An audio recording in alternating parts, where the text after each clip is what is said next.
안녕하세요. 암 전문의 김자영 원장입니다. 제가 고용량 비타민C에 대해서 몇 편 이제 동영상을 올리고 났더니 많은 분들이 질문들이 들어오고 있어요. 근데 그 중에 또 하나가 이 고용량 비타민C가 작용하는 원리, 정말로 암세포에만 독성을 주고 정상세포는 괜찮은 거냐? 그 원리가 무엇이냐라는 질문들이 들어와서 이것도 또 한번 정리하고 가면 좋을 것 같아서 오늘 이 동영상을 준비했습니다.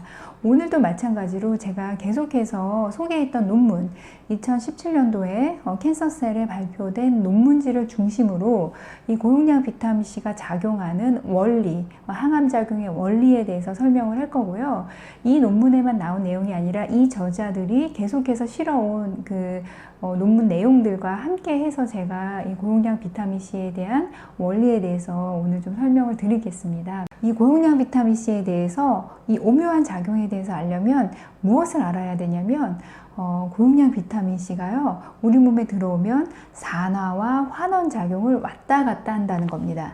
이 산화와 환원작용, 이것 산화작용, 환원작용, 어떨 때는 산화작용을 하고 어떨 때는 환원작용을 하고, 우리가 보통 말하는 항산화작용, 유명한 항산화작용은 환원작용에 속합니다. 그리고 우리가 지금 암세포에 작용한다는 그 작용은 산화작용에 속해요.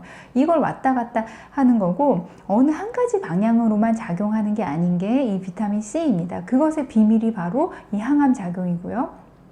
그러면 이 논문에서 소개한 이 비타민 C가 작용하는 원리에 대해서 이야기하기 전에 여러분들이 많이 책이든지 어디 동영상이든 이런 데를 통해서 비타민 C가 작용하는 원리에 대해서 알고 있는 중요한 그 포인트가 있어요. 그게 뭐냐면 이 비타민 C가 우리 몸에 들어와서 이 세포에 흡수가 되면은 H2O2 과산화수소를 형성한다. 그래서 그 과산화수소가 암세포를 공격해서 죽이는데, 이 과산화수소가 암세포에만 영향을 주고 정상세포에 영향을 주지 못하는 이유가 이 과산화수소가 카탈라제라는 효소에 의해서 무력화된다. 근데 정상세포에는 많이 들어있는데 이 카탈라제라는 효소가, 암세포에는 이 카탈라제 효소가 적던지 그 활동성이 적던지 이렇게 해서 과산화수소를 무력화하지 못하기 때문에 과산화수소가 세포 안에서 작용을 하면서 암세포를 죽인다. 이렇게까지는 많이들 알고 계세요. 근데 거기까지는 조금 모자라고요. 제가 오늘 이 논문에 대한 내용을 이야기하면서 조금 더 깊이 들어가겠습니다. 이 과산화수소에 대해서 하나 알고 가셔야 될 게 있는데, 과산화수소는 활성도가 있어요. 액티비티가 있는데, 그래서 우리가 상처 치유할 때 과산화수소도 쓰잖아요. 근데 이 과산화수소는 사실 암세포를 완전 파괴할 만한 그런 파괴력을 갖지는 못해요. 그러면 이 과산화수소가 사실 암세포를 죽이는 게 아니라, 이 암세포를 죽이려면요, 뭐가 생성이 돼야 되냐면, 제가 여기에 이 그림이 사실 조금 작아서 잘 안 보이는 면도 있을 텐데요. 여기 제가 OH라고 써놓은 이 수산화기, 이게 활성도가 굉장히 크거든요. 이 수산화기, 이 하이드록실기라고 하는 이 수산기가 만들어져야 됩니다. 이 수산기가 굉장히 활성도가 크기 때문이에요. 이거는 닿으면은 DNA나 단백질을 공격해서 죽일 수 있거든요. 이걸 만드는 게 바로 방사선 치료입니다. 방사선 치료가, 제가 말씀드렸잖아요. 방사선 치료가 그 암세포를 죽이는 원리가 엑스레이가 직접 죽이는 게 아니라 엑스레이가 이 세포의 매질에 들어와서 이 수산기, 물을 갖다가 결국 이 수산기로 만들어서 이 활성도 강한 이 수산기가 결국 DNA를 공격하는 거거든요. 근데 이 수산기, 그래서 이 수산기를 만드는 게 결국 이 비타민 C예요. 그래서 이 비타민 C가 어떻게 이 수산기를 만드는지 말씀을 드릴게요. 이 비타민 C가 몸에 들어오면은 이게 이제 세포고요. 세포 밖이고 이게 세포 아니면은 세포 밖에서도 얘는 비타민 C는 산화작용에 의해서 과산화수소가 형성이 됩니다. 이 과산화수소 자체가 이 암세포 안으로 흡수가 되기도 하고요. 자, 비타민C 자체가 흡수가 돼서 이 안에서도 산화작용에 의해서 H2O2, 이 과산화수소가 형성이 됩니다. 자, 기본적으로 중요한 포인트는 과산화수소가 맞아요. 근데 이 과산화수소만으로 제가 그랬죠. 이게 암세포를 파괴할 만큼, 우리 세포를 파괴할 만큼 그렇게 강력한 힘을 갖지는 못해요. 왜냐면은 속도가 느려요. 그래서 이거 가지고는 안 돼요. 그러면 이 과산화수소가 도대체 어떻게 해서 이 수산기가 되냐? 그거는 암세포가 가진 이 메타볼리즘 대사작용의 어떤 결함 때문에요. 어떤 일이 일어나 있냐면 암세포의 세포 안에는, 자, 세포 안에는 다 철이 들어있거든요. 자, 우리가 먹는 철이든 몸 안에서 이 철이 있잖아요. 철이 여러 가지 일을 하는데 이 철이 보통 우리 정상세포에는 어떤 형태를 띠고 있냐면, 자, 여기 3+라고 되어 있죠. 삼가철을 주로 가지고 있어요. 근데 이 암세포는 기본적으로 가진 불안정성 때문에 삼가철이 아니라 이가철을 기본적으로 많이 가지고 있습니다. 이 암세포 자체가 이가철을 많이 가지고 있어요. 이 이가철을. 근데 이 이가철이 왜 중요하냐면요. 이 이가철이 바로 이 과산화수소랑 만나서 이 수산기를 형성합니다. 그래서 정상세포에는 이가철 레벨 자체가 낮아요. 근데 암세포에는 암세포 자체가 가진 불안정성 어떤 이유 때문에 이가철 자체가 많아요. 암세포 안에는. 그 이가철하고 자, 비타민C 때문에 만들어진 H2O2, 과산화수소가 반응을 해서 이 굉장히 활성도가 큰 수산기가 만들어지는 겁니다. 자, 암세포에는 이가철이 굉장히 많다. 정상세포보다 훨씬 많이 올라가 있다. 이가철이. 그 이가철이 과산화수소, 자, 비타민C 때문에 만들어진 과산화수소랑 반응을 하면 수산기를 형성하는데 이 수산기가 굉장히 활성도가 크다.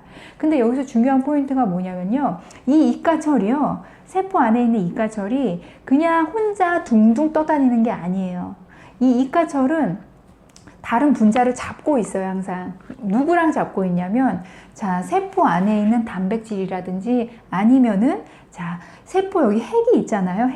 핵에 유전자를 가지고 있는 핵, DNA, 그 DNA를 딱 잡고 있어요. 자, 이거를 킬레이션이라고 하는데, 그 DNA를 이렇게 킬레이션해서 잡고 있는데, 그 잡고 있는 이가철에다가 이 과산화수소가 달려와서 반응을 하면 거기서 바로 이 수산기가 형성이 됩니다.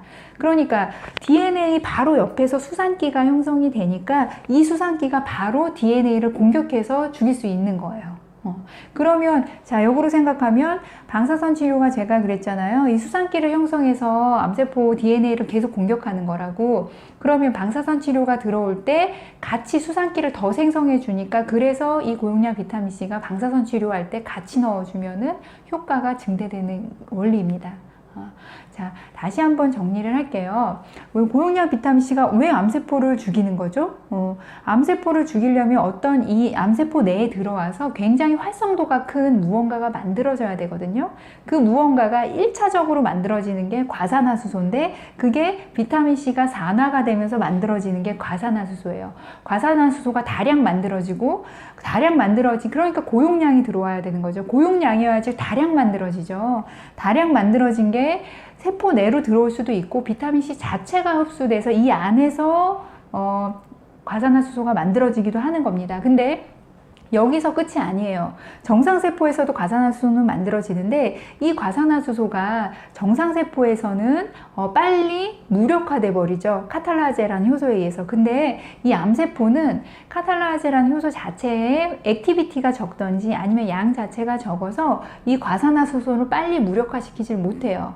근데 무력화시키지 못하더라도 이 과산화수소 자체가 암세포를 죽일 만한 힘은 못 됩니다. 근데 어떻게 해서 암세포를 죽이냐면, 이 과산화수소가 이 암세포 자체가 가지고 있는 많은 다량의 이가철, 정상세포는 그렇지 않아요. 이 암세포만이 이가철을 많이 가지고 있는데, 이 이가철하고 자, 비타민C 때문에 만들어진 과산화수소가 같이 반응을 하면 거기서 OH, 이 수산기, 하이드록실기라고도 하는 라디컬이라고 하는 이 활성기, 이 강력한 활성기가 만들어지면서 암세포의 DNA를 툭툭 쳐서 죽이는 겁니다. 그 수산기가 근데 DNA를 더 많이 죽일 수 있는 이유가 이 이가철이 어디에 붙어 있다고요? 자, 암세포 DNA를 딱 잡고 있어요, 얘는. 그러니까 혼자 둥둥둥둥 떠다니는 게 아니라 이가철은 만약 그냥 여기서 떠다니다가 과산화수소랑 만나서 하이드록시액이 이 수산기가 만들어졌다면 그렇게 영향을 더 많이 주지 못했을 거예요. 근데 이 이가철의 성질 자체가 자, 이 암세포 내에 있는 단백질을 붙들고 있던지 아니면은 지방, 리피드를 붙들고 있던지 아니면은 이 DNA랑 딱 힐레이션 딱 잡고 있어요. 그러니까 그 DNA를 잡고 있는 이가철에 이 H2O2가 반응을 해서 거기서 바로 수산기가 만들어지고 그 수산기가 DNA를 툭툭 쳐서 죽이는 겁니다. 자, 이해가 되셨나요? 이 암세포가 가지는 어떤 특징이라고 했냐면 이 이가철, 그 다음에 이 H2O2, 이 과산화수소를 빨리 무력화시키지 못하는 그 성질 때문에 이 암세포를 죽이는 거고, 이 암세포를 죽이는 거는 과산화수소라기보다는 사실은 이 OH 수산기, 이 강력한 수산기 때문이고, 이거는 방사선 치료가 하는 일하고 사실 동일하다라고 생각을 하시면 돼요. 그러면 이거와 반대로 그러면 정상세포는 어떠냐? 정상세포는 일단 두 가지가 암세포랑 다른 거예요, 환경이. 자, 첫째는 과산화수소가 생성이 돼도 빨리 무력화될 수 있는 H2O2를 무력화시키는 카탈라제라는 효소가 훨씬 더 많아요. 활동성도 강하고. 그래서 H2O2가 용량이 많이 처음에는 고용량이 들어가니까 만들어질 수밖에 없죠. 근데 빨리 무력화돼서 내려가 버려요. 자, 그 다음에 H2O2, 이 과산화수소가 세포를 죽이는 게 아니라고 그랬잖아요. 활성기인 이 수산기가 만들어져야 됐는데 그러려면 이 이가철이 필요하다고 했습니다. 이가철이. 근데 이 이가철 자체가 정상세포에는 낮아요. 보통 정상세포는 삼가철을 가지고 있어요. 삼가를. 그래서 그게 차이예요. 그래서 이가철 자체도 낮기 때문에 이 수산기를 형성할 수 있는 상황 자체가 적은 거예요. 그러면은 정상세포에서는 어떤 일이 일어나냐면요. 고용량으로 들어온 이 비타민 C가 이 과산화수소를 형성하는 것도 금세 무력화되고 하면서 자, 항산화 작용이 오히려 발동이 됩니다. 원래 비타민C는 항산화 작용을 할 수 있는 거예요. 근데 이 고용량 비타민C가 암세포에 들어오면은 이 일련의 과정을 통해서 산화작용, 수산기를 형성하는, 활성기를 형성하는 산화작용이 강하게 밀려붙이는 거고, 정상세포에서는 이 산화작용보다는 항산화 작용이 더 먼저 발동이 될 수밖에 없는 상황이 돼버립니다. 아까 제가 방금 전에 설명한 것처럼요. 그래서 항암이나 방사선을 할 때 이 고용량 비타민C가 들어오면 정상세포는 항산화 작용에 의해서 보호해주는 역할을 해줄 수가 있어요. 왜냐하면 이 방사선이랑 이 항암은 당연히 정상세포를 굉장히 스트레스에 빠지게 하거든요. 이 수산기가 이제 암세포를 죽인다고 했는데 방사선은 암세포에만 이 수산기가 생기는 게 아니라 당연히 정상세포에도 같이 쬐지는 영역 안에서 수산기가 생기겠죠. 그리고 이 항암 치료도 마찬가지예요. 항암 치료에 의한 스트레스에 의해서 이 수산기들이 많이 생성이 되는데 정상세포에도 그것들이 정상세포를 괴롭히는 거거든요. 근데 그거를 이 고용량 비타민C가 들어가면 걔는 정상세포에서는 그 수산기를 제거할 수 있는 항산화 작용이 먼저 발동이 된다는 거예요. 그래서 자, 실험상에서는 쥐에서 실험한 거에서는 방사선 치료라든지 항암 치료를 했을 때 장점막이라든지 난소라든지 이런 것들의 보호가 오히려 고용량 비타민C가 들어갔을 때 되더라는 게 이제 논문에서도 발표가 되었는데요. 그래서 왜 여러분이 이제 사실 비타민C 이거를 많이 하게 된 이유가 이영돈 PD의 그런 프로그램 때문이었잖아요. 그래서 거기서 보면은 비타민C를 항암이나 이런 거 부작용 때문에 힘들어하던 분들도 맞았더니 그 부작용이 많이 좋아졌어요. 이런 분들. 그러니까 암이 좋아지고 그거를 떠나서 항암 때문에 온 부작용이 좋아졌다라고 이야기한 분들이 계세요. 그 원리가 바로 자, 이 고용량 비타민C가 몸에 들어왔을 때 암세포에는 산화작용으로 이 수산기를 만들어서 암세포를 강력하게 죽이고 정상세포에서는 항산화 작용이 더 많이 먼저 발동이 돼서 암세포가 아닌 정상세포 안에 스트레스를 받고 있는 그 활성산소들을 제거해주는 역할을 한다. 그래서 정상세포는 더 보호해 줄 수밖에 없는 역할을 한다. 라고 자, 이 논문들과 이 나온 데이터들이 이제 이야기를 하고 있습니다. 좀 속이 시원하게 풀렸는지 모르겠어요. 제가 최대한 저도 이해하고 있는 거를 최대한 쉽게 이야기하려고 노력을 했는데 자, 도움이 좀 많이들 되셨으면 좋겠습니다. 또 더 좋은 내용으로 찾아뵙겠습니다. 암 전문의 김자영 원장이었습니다.